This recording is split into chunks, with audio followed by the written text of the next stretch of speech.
Hi hello friends, welcome back cine review. இப்போ நம்ம DD next லெவல்ன்ற படம் எப்படி இருக்குன்னு பார்க்கலாம். இந்த படத்தில் சந்தானம், கௌதம் வாசுதேவ் மேனன், மொட்ட ராஜேந்திரன் போன்றவங்களாம் நடிச்சிருக்காங்க. இந்த படம் சந்தானம் எப்போதெல்லாம் தன் வண்டி பிரேக் டவுன் ஆகுதோ அப்போல்லாம் கண்ணாயிரம் அந்த வெப்பனை எடுன்ற மாதிரியே இந்த பேய் கதையை கையில் எடுத்துடுறாரு. அப்படி 4வது முறை எடுத்துள்ள இந்த படம் டெவில்ஸ் டபுள் நெக்ஸ்ட் லெவல் இந்த முறை வெற்றி கொடுத்ததா இல்லையான்னு பார்க்கலாம் வாங்க. இந்த படத்தோட கதைன்னு பார்த்தீங்கன்னா, சந்தானம் கிஷா என்ற பெயரில் அனைத்து படங்களும் கலாய்க்கிறாரு. விமர்சனம் செய்ய அவரால் பல படங்கள் தோல்வி அடையுது. இந்நிலையில் சினிமா இயக்குனராக இருந்து ஒரு சிலரால் கொல்லப்படுறார். அவரோ ஒரு தியேட்டரில் பேயாக இருக்க பல விமர்சனங்களை ஸ்பெஷல் ஷோ என்று அழைத்து கொள்கிறார். அப்படி சந்தான குடும்பத்தை அந்த தியேட்டருக்கு வர வைத்து எல்லோரையும் திரையில் ஓடும் படத்தில் சிக்க வைக்கிறார். அந்த படத்தில் சைக்கோ கில்லர், பேய் என பல கதாபாத்திரம் வர அவர்களிடமிருந்து சந்தானம் தப்பிச்சு தன் குடும்பத்தை காப்பாற்றி அந்த படத்தில் ரியல் உலகிற்கு வந்தாரான்றது தான் படத்தோட மீதி கதையை. சந்தானம் ஒரே வண்டியை வைத்து ஓயாமல் ஓட்டி வர்றாரு. ஆனால் அதுவும் எத்தனை நாள் தான் தாங்கும்? கண்டிப்பாக ஒரு நாள் பெட்ரோல் தீர்ந்து தானே ஆக வேணும். அப்படி ஆகிவிட்டது இந்த டெவில்ஸ் டபுள்.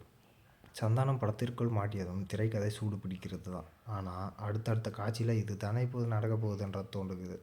தில்லுக்கு துட்டு சீரீஸோட முதல் பாதி டொங்கலாக சென்றதால் 2ஆம் பாதி காமெடி சரவடியாக இருக்கும். ஆனால் இந்த ஆரம்பத்திலே கதைக்குள்ளே போனாலும் காமெடி தான் கிளிக் ஆகலை.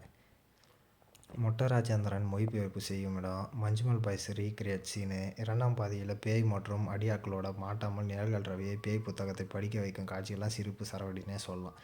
ஆனால் இதை படம் முழுவதும் அதில் சந்தானம் ஒன்லைன் கூட பட இடங்களில் சிரிப்பு வராதது கொஞ்சம் வருத்தம் தான். இதெல்லாம் விட படத்தில் மாட்டிக்கொண்டது லொல்லு சபா மாறன், கௌதம் மேனன், ரெடின் கிங்ஸ்லி என எல்லோரும் நடிப்பு நன்றாக இருக்குது. சினிமாவிற்கு தாய்மொழியில் பேசும்போது கீழே பார்த்து சப்டைட்டில் படிப்பது என ஒரு சில நக்கல் காட்சியெல்லாம் உள்ளது.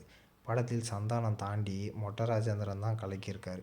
ஒரு எலியிடம் அவர் மாட்டி சிலையாக நிற்கும் காட்சி கடைசியில் எமோஷ்னல் எண்டிங் என அவர் பாத்திரம் காட்சி தான்.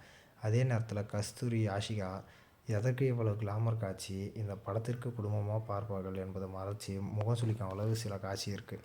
டெக்னிக்கலாக படம் வலுவாக இருக்குது. ஒளிப்பதிவு படத்தோட plus. Horror genre, thriller genre என அதற்கு ஏற்றாறு போல் இருக்குது. இசை ஏதோ டிஜே போல் இருக்குது. இந்த படத்துக்கு ப்ளஸ்ன்னு பார்த்தீங்கன்னா 2-3 காமெடி சீக்வன்ஸு.